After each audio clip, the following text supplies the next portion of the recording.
A wonderful good day and a warm welcome to a new video, Geflogenfire, or to be more precise, and another video. Here we are now around the E-Klatzer, where we've already created an update video about that. We actually replaced the ventilation cover on the crankcase, which is positioned on the side of the engine towards the rear. And unfortunately, it still didn't lead to any success at all. The oil simply keeps leaking out here. Nothing's dripping, nothing's seeping, it just flows out. You start the engine and it flows out. So, unfortunately, it didn't help. For you, it could of course have been just down to that. But in this situation, it wasn't like that, so we'll go ahead and replace the oil cooler now. A very elaborate video, very elaborate, but it's also a sort of obsession. In this 3-meter machine from Mercedes, it's also in the ML, so the W164, in the CLS, and we've now got it installed in the E-Class here. That's the W211 model, November 2005, 165 kilowatts. It's a 3-liter engine, and we're planning to replace the oil cooler on it. A very time-consuming and labor-intensive video. I also called Mercedes and made sure to order everything required for the job. All the gaskets, all the bolts, and every single part available for the complete replacement process. Usually there's also a motor included that adjusts these 3 flaps. I'm not sure yet if we'll include it now, but I'll keep it as it is for the time being. I'll take a good look at it. And yeah. Because just like this, we'll fade it all in smoothly, and all the part numbers are clearly listed down below here, so that we have a decent video for anyone who wants to recreate it, or to see which seals are needed, what's required for it, all the part numbers, everything listed below. All purchase links are down in the video description, and you can buy the oil cooler separately. Not necessarily from Mercedes. I would recommend you definitely get the seals for the oil cooler from the original Mercedes, because this here is the one from the manufacturer that fits perfectly. I'll show this more clearly in a moment, because this one is dot, let's say from the internet, and this one is original. And these are already the somewhat improved versions, as I was told earlier. Let me try to do that. So you can see that they are slightly different. And believe me, with so much effort involved, it's absolutely worth using original parts. Honestly, the oil cooler is not original. Not original. Everything is connected underneath, but it shouldn't cause any issues. Of course, you can leave the oil cooler as it is, but honestly, with such a repair, everything new except, as mentioned, the engine and the throttle flaps. But we'll see everything. In this part, it's all about first removing everything, and then there will be a video on how to install it all. And then you'll also see which seals are really necessary and which aren't, what you can leave and what you can't. That's why I set everything up. I'd say there's really no need to show you how the oil fully drains out at this moment. You'll have to take my word for it, and yeah, I'd say dot. Let's get started. Yeah, and just this whole gasket thing with all the screws, what you've seen, you're already at 150 euros. Without the radiator. Yeah, so we basically have to take everything out in the middle here. The oil cooler is located down here. The turbo has to come out. Yeah, basically everything has to come out. How we're going to cut it together, I have no idea. We'll give it a try. We'll attempt to make a good tutorial video. We need an 8mm socket for the clamps of the mass airflow sensor. So with an 8mm socket, we can also unscrew the air filter. It's a Torx screw, but an 8mm fits. Same thing here too.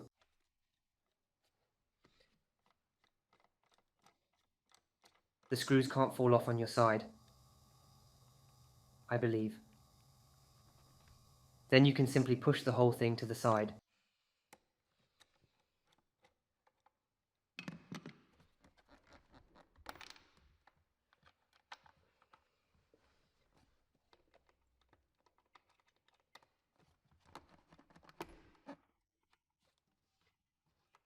Pull up the screws.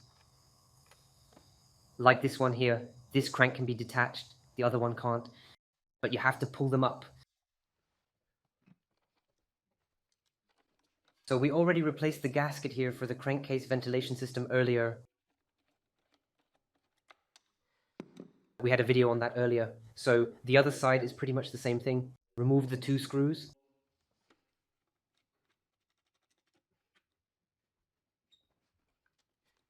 The rear screw couldn't be fully removed entirely.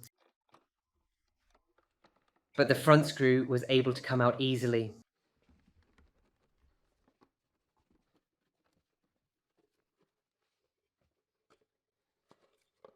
Alright, then let's take it off. So, with an 8mm socket.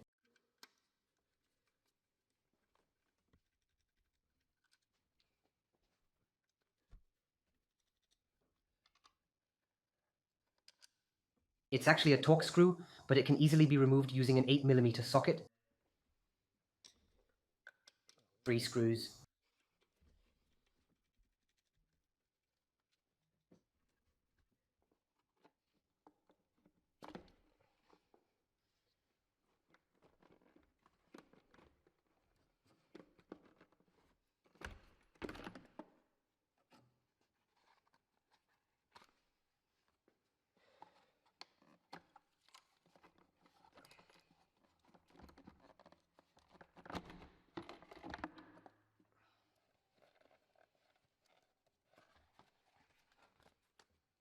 So carefully position the coolant reservoir in from below.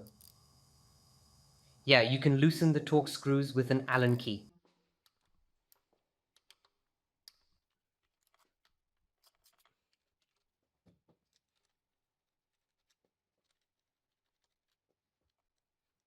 Just go ahead and disconnect the return line.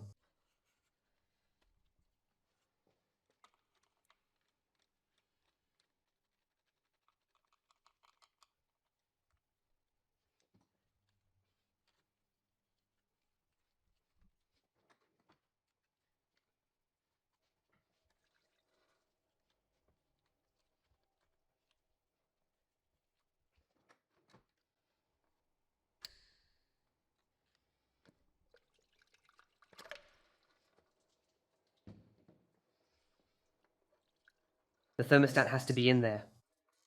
Yeah. So if you're looking to replace the thermostat, use a 6mm socket.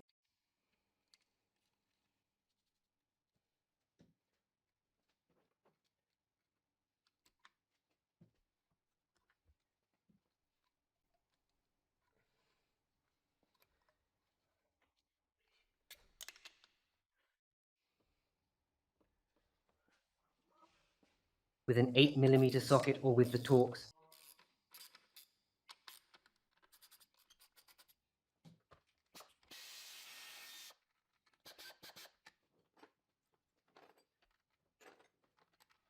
With the 10mm we held it from below.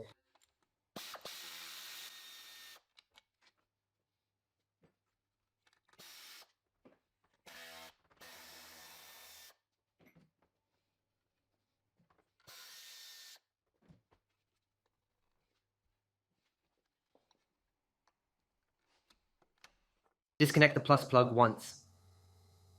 It's crucial that it doesn't touch ground anywhere.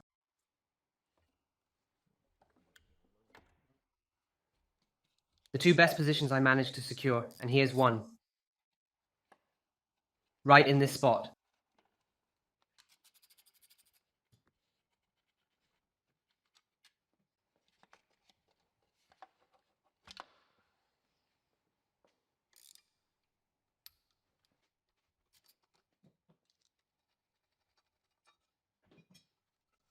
This one is the glow plug control unit. With this job, you can naturally do the glow plugs at the same time. So with an E12.0, that is with a Torx, a 12 Torx bit, we carefully unscrew this bolt here.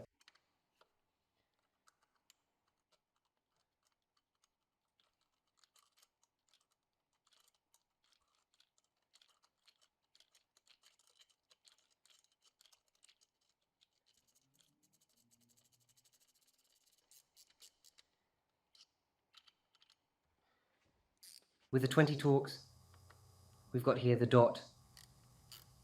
Tiny little screw piece now.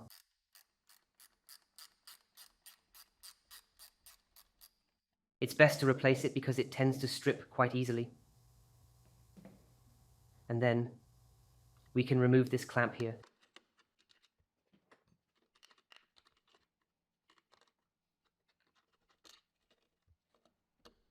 Over the years, it naturally got worn out, So now we need to wiggle this part back and forth just a little bit more.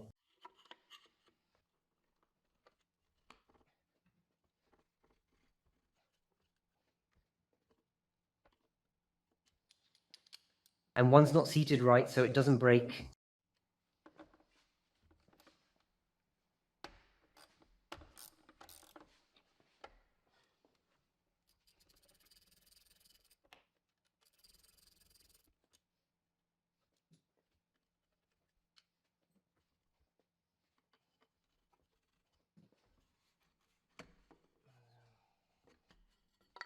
Let's also set this down here. Alright, put the slats on so nothing falls in. Alright, but let's not forget the important thing. There's still a screw here. We need to unscrew it so we can lower this part a bit. I always remove these Torx screws by using an 8mm socket.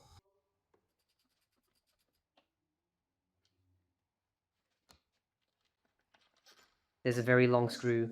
It could also break, so be careful. Now we can move this part here a bit more freely and without putting in too much extra effort. Then I can get to the intake manifold better here. I'll just move this aside for now using a screwdriver to make more space. Here at the corner, you'll find 2 dots.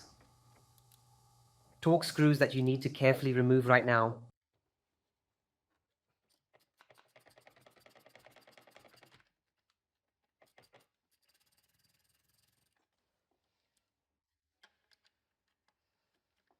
Which, by the way, we still only unscrewed with the 8-point wrench.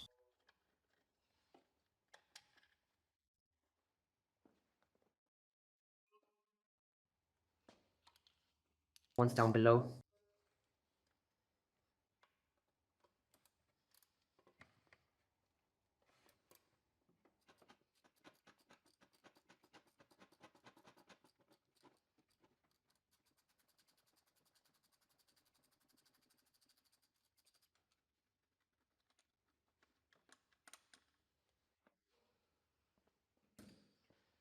And now you can easily go ahead and unplug all the connectors.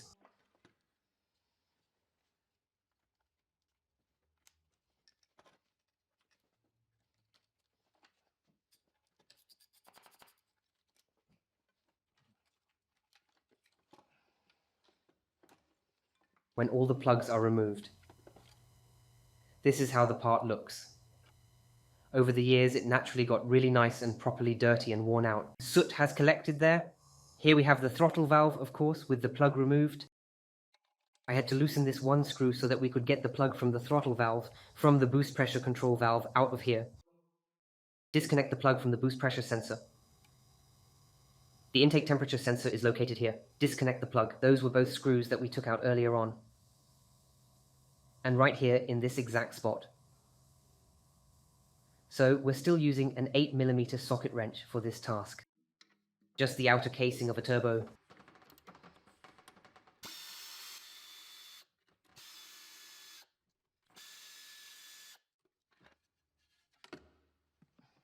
So now comes the slightly trickier part.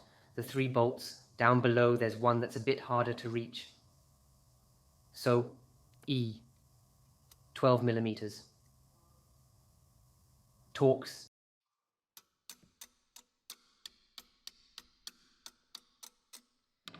Careful not to hit the wrong spot.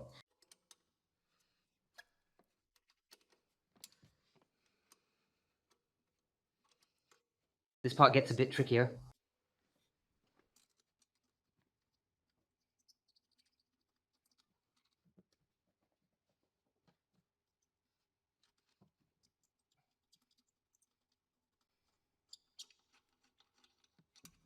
I've set it up here now. I took dot an E12 Torx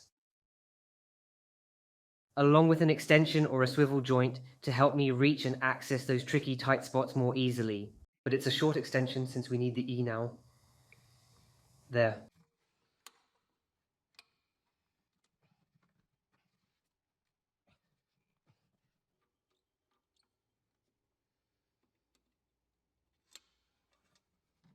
With a 13, we'll tighten everything here, the clamp, making it nice and secure.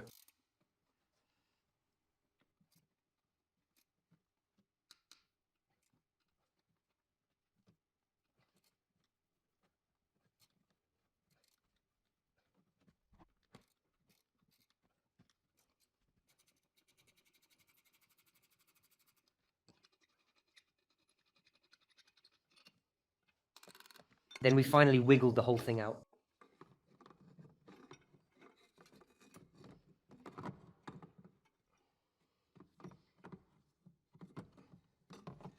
So that was definitely the easier part of it all.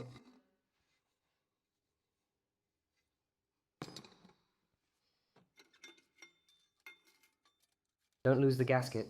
That's brand new. Alright, the tricky part is actually located down here. Now it looks fairly decent. First, we'll unscrew this part right here.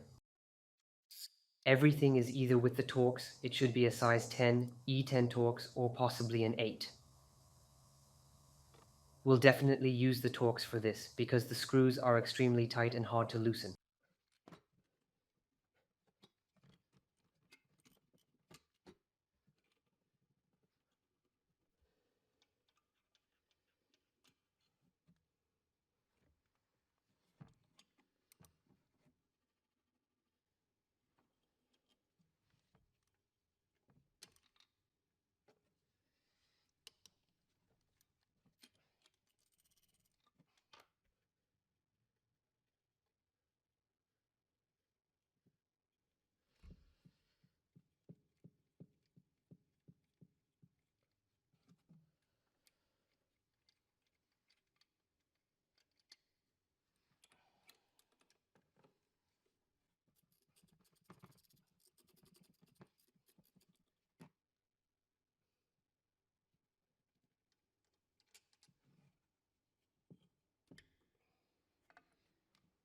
So, moving on. Everything here is designed to be worked on with the Torx. It's likely either a size 10, E10 Torx, or possibly an 8. We'll definitely stick with the Torx for this job because the screws are incredibly tight and sturdy. Using the right tool is crucial here to avoid stripping them or making the job harder than it needs to be. Let's make sure we have the proper fit and take our time to get it done right. This way, we'll avoid any unnecessary damage and ensure the screws come out smoothly without any issues. Precision is key in this step.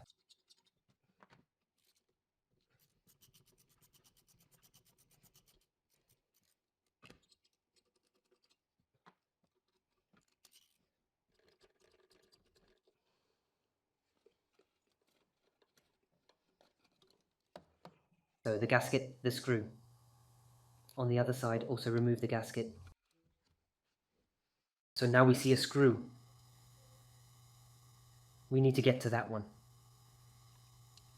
Okay.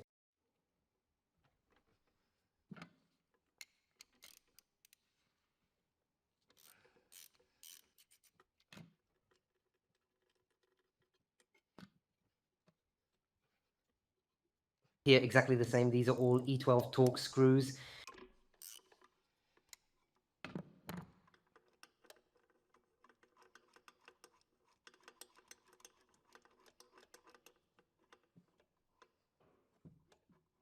So here we see a really crappy spot, and what's down here are the two most problematic screws when you're working on this oil cooler. We need dot to get this part out first, and it's definitely not the easiest task to handle properly. The exhaust manifold here, one's like this and like that, and there's a clamp down here. Down here are two screws. They're very tricky to unscrew. Like this, I think it's much easier to see clearly. The problem is, to remove this handle, we need to take out these two screws right here. The problem is we have to deal with these. First, they're usually always stuck, and second, we can never get a good angle with a lever here to get them off. By the way, there are two E12 Torx screws. I've already loosened them up completely. And now I'm removing them with a 10.0 to show you this here in more detail.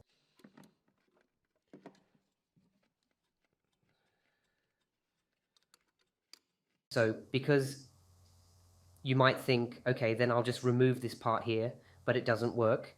Then you'd have to remove this bracket. You definitely have to unscrew these two screws down here, and it's very, very tricky to reach them because they're also angled like this. They're not as nice as these ones here. That's how they look down there then.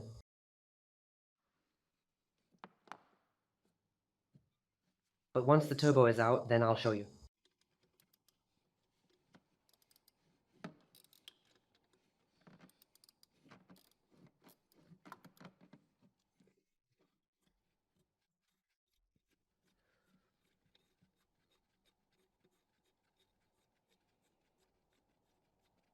And I'll show you later how I managed to get that piece off there.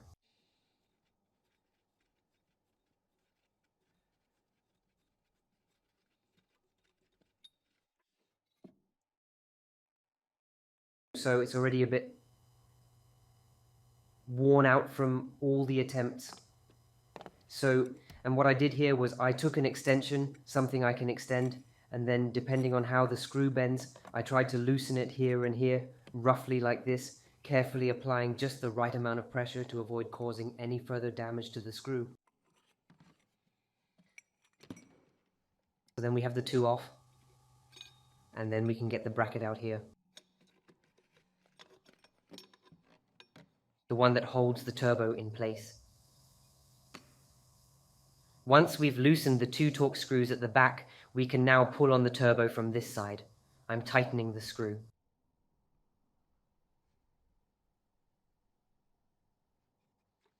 And now we have to unscrew these two screws right here using a 45 Torx tool. Here is one, and over there is the other one.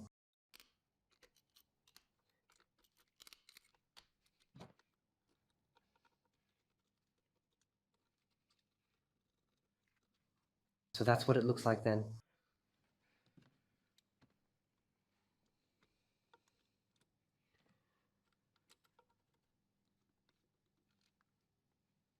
With an E10 Torx, we unscrew all the bolts from the turbo here. Then the turbo comes out, by the way.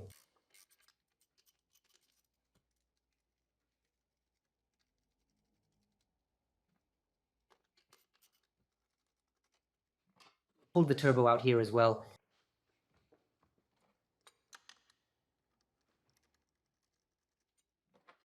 By the bracket.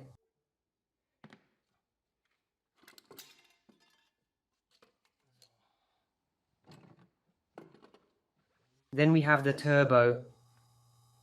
That's how the whole thing looks. There's a bracket on it. You have to unscrew that. And here's the issue, getting proper access right there. They're slightly angled. They don't screw in straight, but rather at a bit of an uneven angle. And that's why there's always the issue of getting proper access here with an extension. So that you've seen it once, and it really doesn't make any sense to unscrew this part, because even though you'll manage to reach this screw, you'll still need to get proper access to these two screws as well, which is the real challenge here.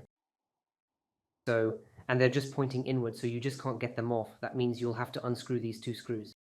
Once you've taken the turbo off, inspect the exhaust side to see if there's any oil leaking. And very important, don't forget the gasket. Make sure to redo the whole thing for the turbo properly. It just plopped down to the side there. We'll grab it out in a moment. Don't forget the gasket. So now we're starting with a few standard things, I'd say. Pull out the fuel filter, disconnect all the hoses. I'm using an 8mm socket for all these Torx screws. But actually, the E10 Torx socket fits.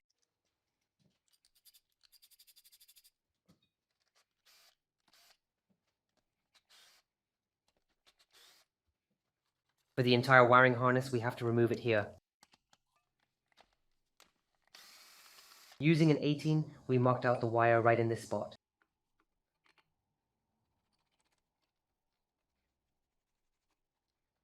We still needed to detach the cable bundle here.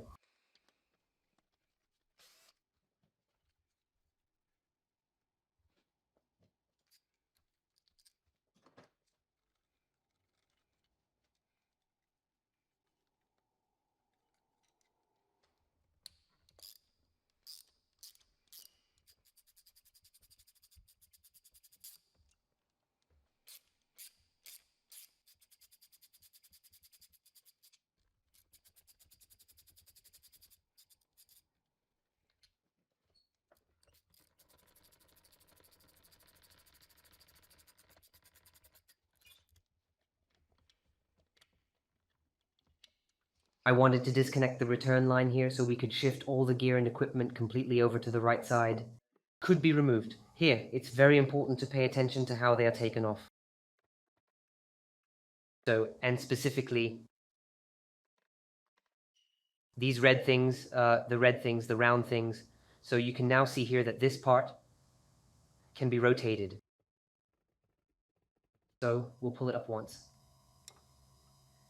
either using your fingers or with a small hook.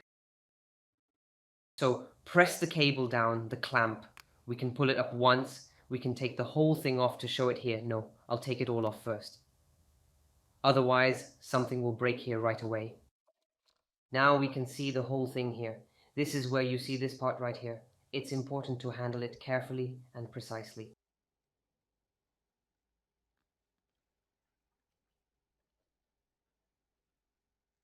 And the whole thing can then simply be pulled off. Remove this circular piece and then just pull the entire part off. Then it continues to unscrew all the components located here. 18. Wrench.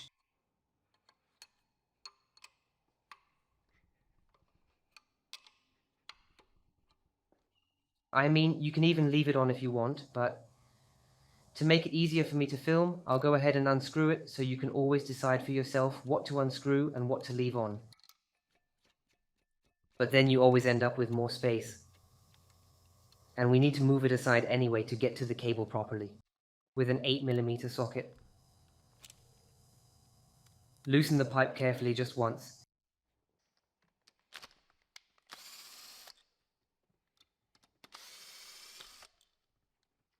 Disconnect all the plugs once.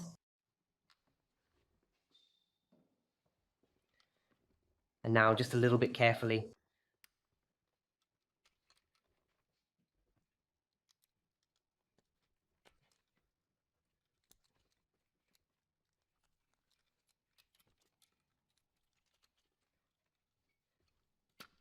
The scent of the deer. That once.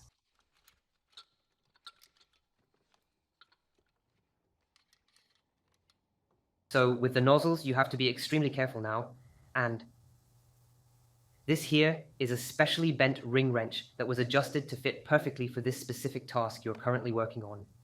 Because now we have to carefully unscrew the line here and make sure not to slip so we don't accidentally end up damaging this pin. If you use the wrench now, you would loosen it and end up hitting the pin here, and then the nozzle is completely destroyed and ruined beyond any chance of ever fixing it properly. Get yourself a curved ring wrench like this, cut it down so it can reach here, and handle it very carefully and precisely so we can safely take it off without causing any damage. By the way, it's a 17. I grabbed a slightly different one now, which is a bit more stable and durable than before.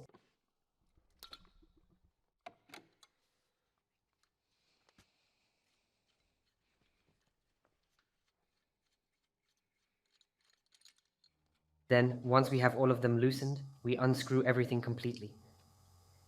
Now it's really important that we close the nozzles tightly, so that no dirt gets inside here. While handling this here, snap the filter is out, because it's absolutely essential that no dirt manages to get inside this specific area, because we will definitely have to blow this out a few times here.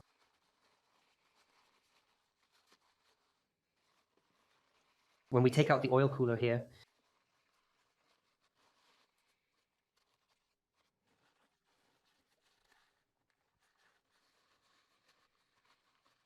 otherwise you can quickly ruin the nozzles moving on with the wiring.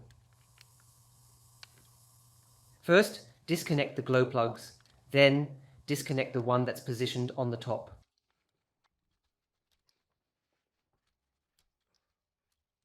Yes, the same thing is happening on the other side.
Subtitles.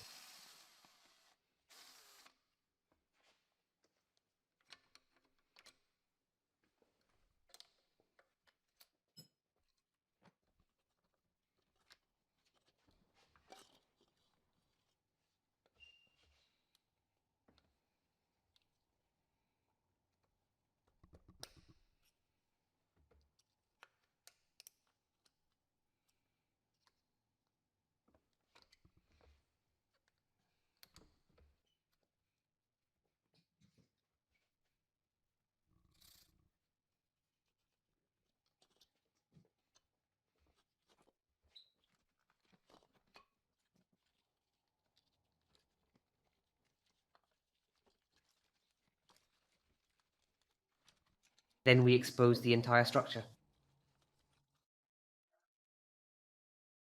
It could have been done slightly less, but this is the best way for me to capture it all properly on film. I've seen videos where the wheels stay inside and the whole structure folds up to pull out, but this way it looks the best, and I can explain it most clearly and effectively. And yeah, the whole process is really quite tricky when it comes to putting everything back together properly and neatly, but that's a whole different story. Let's keep moving forward. It's absolutely essential to seal the drill tightly, ensuring that nothing falls into the nozzles.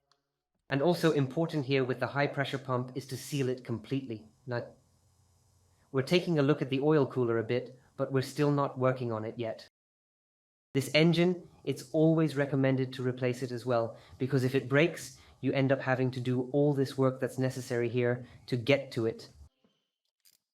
And yeah, there are still a few linkages attached, but we'll get to all of that. Let's keep moving. I'm still using an 8mm socket here. Basically, you can handle almost everything with an 8mm socket.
So I'm now using an E12 Torx to remove the 4 screws where the turbo sits, basically the oil return line. There are 4 screws in total to deal with here.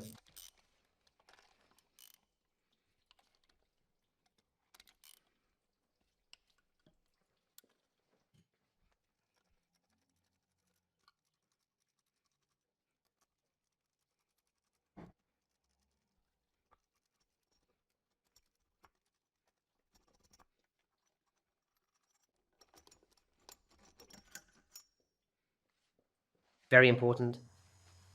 To cover the holes,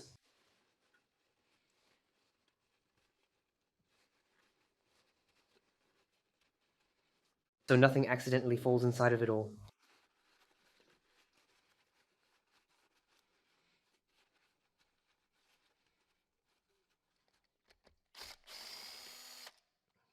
We have to remove this hose here from the dot coolant, because that will then run through it.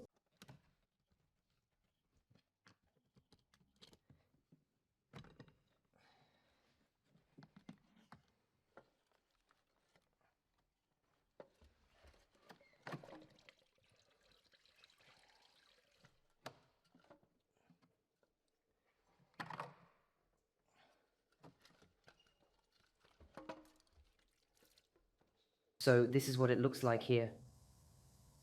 Disaster. Now we've got to flip this whole thing over with the flaps so it can suck up all the water and get it out of here as quickly as we possibly can manage right now. And then we can also unscrew the oil cooler. I hope everything is as good as possible now and it has sucked up all of it. Yes, that looks good.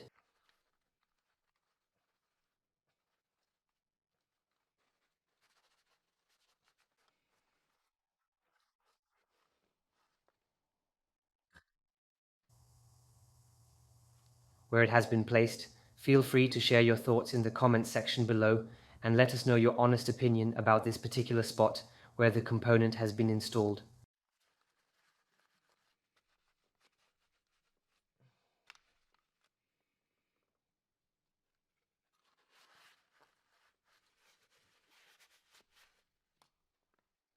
Later, we also have to close all the holes here.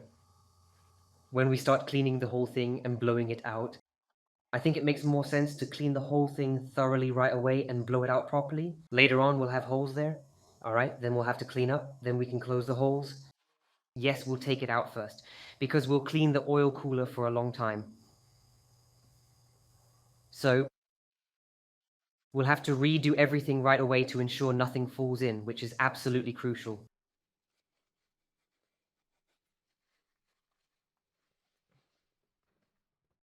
So, we can unscrew it and carefully take it out using a T30. Torx bit, let's go ahead and begin working on it straight away.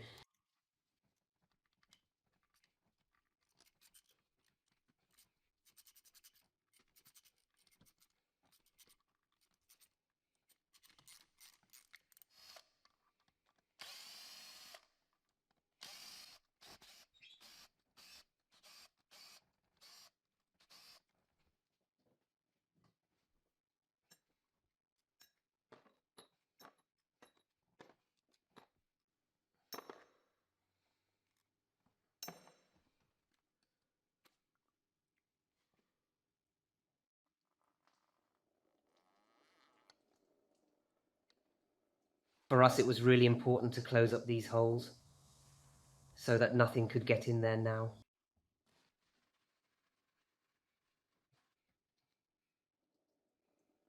Because here is a small hole where the whole thing can leak out. Then we can take the whole thing out once.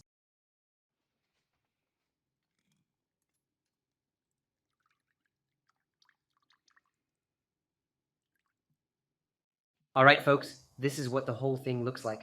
I'll leave this here. So this has been, you could say, the removal video. Everything now obviously needs to be cleaned really thoroughly. And here are the old seals again. I wanted to take a look at them together with you. Let's see how hard they are. Yeah. They've always been made of metal. We'll go ahead and swap those out, or actually the whole radiator. And yeah, that's pretty much it on the topic of removing the oil cooler from the system entirely. Removing the oil cooler. Whether you can see anything here now. Yeah, we'll clean everything first, and then when we want to install it, we'll talk about it again. So, yeah guys, and in this chaos here, I can also say goodbye with this video, with this removal video. I really hope that I managed to help one or the other with this, and also gave a clear overview of how tricky it can be to access this oil cooler, and, of course with the guide, offered some useful assistance to those who might find it helpful. And as I said, it really makes sense to do the glow plugs at the same time.